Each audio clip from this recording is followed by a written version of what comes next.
It's nice around this side. It's very calm in this little bay area. I mean, not that it's not calm out there. It's obviously, there's no wind today. It's very calm, but I mean...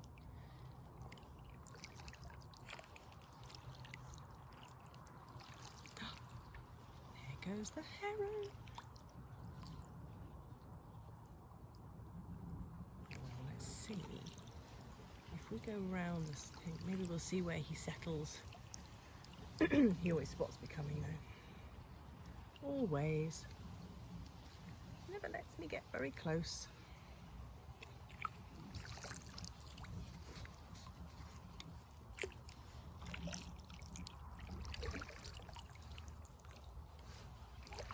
Ooh, now I can see white up ahead. And I'm wondering, oh, first of all, I see the heron also. Probably can't see it. It's probably a little far away for this resolution.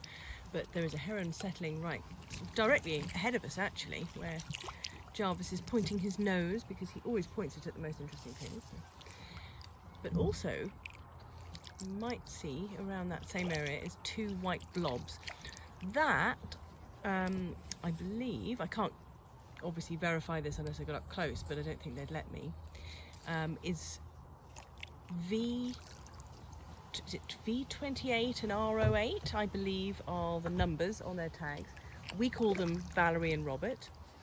They are the swan pair that tends to hang out on our river, particularly in the early spring, because the lake ice is still thick, but our river, because it's moving obviously, opens up quite a bit of time. I mean, sometimes it doesn't freeze very much.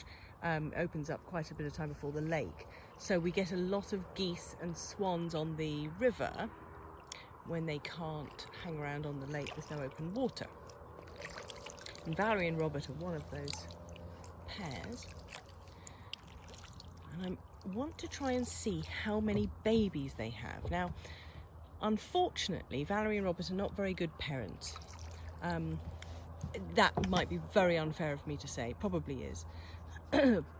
But they tend to lose their babies at quite an alarming rate. So this year they started off with 5, and the last I saw, it looked like there might only be 1 left. One of them, for certain, got lost with a pack of geese. And, ooh, what's that racing across the water there? Oh no, it was in a hell of a hurry then. Oh, I see they're behind the reeds. They've already seen me coming. They're not daft. Yes, we found one of the cygnets mixed up with a big group of goslings, and we contacted the same sanctuary that we gave 2 of their other babies to last year when they wandered out of the marsh, and these guys were nowhere to be seen. Oh my goodness, there's a heron. There's a heron behind us. I'm going to try and turn around. And let's see, because he's standing in the reeds. I'm going to point Jarvis directly at him, and then I'm going to slowly go forward. We'll come back to Valerie and Robert's story in a moment. Now, I have to be slow and quiet, even though I'm still quite some distance away, because he knows exactly where I am, or she. I don't know how to sex a heron, to be honest.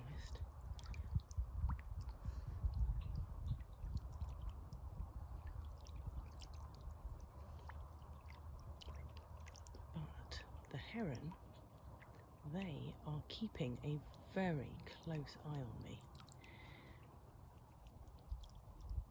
At some point, I imagine we'll suddenly take off, and we'll see that amazing wingspan.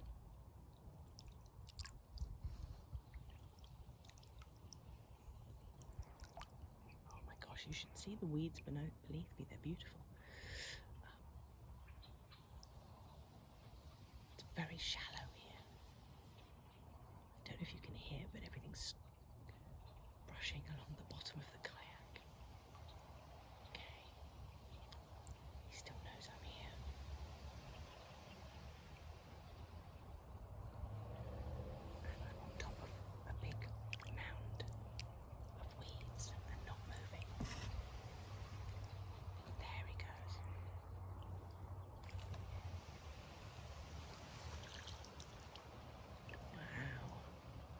Wow. Their wingspan is just amazing. I love them.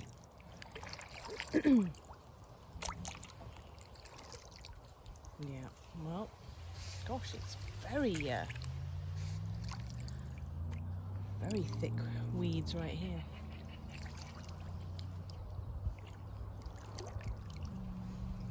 I'd show you, but I don't want to take you out of your cradle again. You know how it ended up last time. Now he's settled along the shoreline a little bit further up. I'm going to see if I'm going to hug the shoreline and head over that way.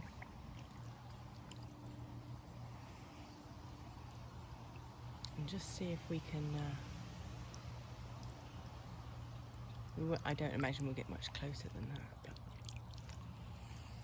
terns are out doing some fishing. I was actually very disappointed the other day. I came out for a sunset kayak. Oh my gosh, this is just almost as deep as the water. And very thick, it's like moss. No wonder the herons come here. Oh gosh, what on earth was I just talking about? Oh yeah, sunset. Came out here the other day. Didn't bring my phone camera because it was dead. It was like on 5%. So I just left it on charge and came out. Well, of course, that's when I sat there and watched these terns fishing right in front of me. Most spectacular dives and splooshes. I just love it when they tuck their wings in and sploosh. I am going to film it one day,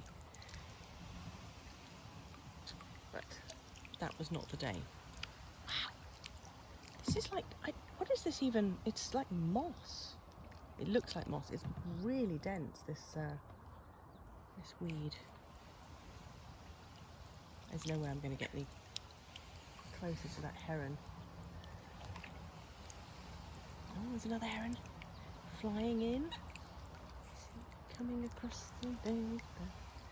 There he is. Let's see, where are you gonna settle? Stop calling them all boys. What on earth? Why are we gendering herons all of a sudden? What the hell? Okay, that one's going over the other side. Alright, well, I'm going to move away from the shoreline because actually it's hard work to paddle through this stuff. Bye, heron. Have fun. You over there? Ooh. Sorry, I got excited. I thought he looked like he might have found something, but I don't think so. Maybe. The swans are right over there. I still haven't seen whether they only have one baby or not. Yes. I was coming back to that, wasn't I? That's what I was coming back to. Sorry, I got distracted. There was a noise over there. I was trying to work out if it was something worth turning around for. But I was coming back to Robert and Valerie. Yeah, so last year, definitely they lost 2 babies. They wandered out the marsh. We couldn't find Robert and Valerie anywhere. So we gave them to the Swan Sanctuary, who, you know, are aware of the swans in the area, could pretty much pinpoint who it probably belonged to, and so on and so forth. And they looked after the cygnets for us. Well, not for us, they took the cygnets. And I believe they keep them for 1 year, maybe 2 before they release them. I don't remember. I think where they release them is still like a controlled environment or something. But then they can just go wherever they want.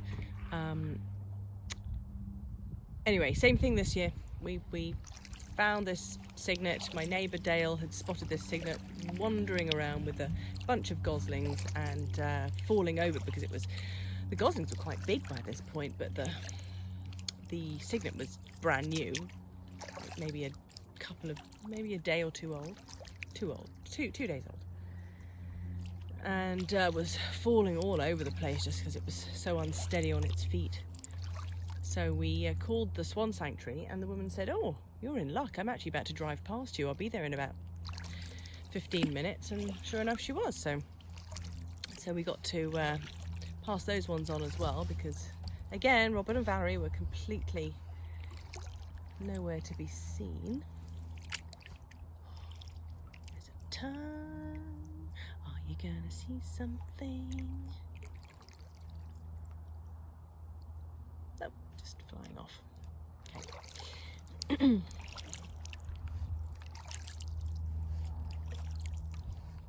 a duck overhead.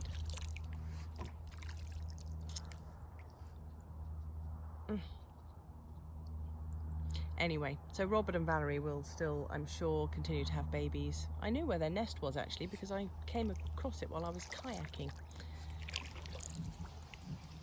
But obviously kept a respectful distance. But I do hope they have more luck holding on to their babies next year. So they don't have to be adopted by other swan parents.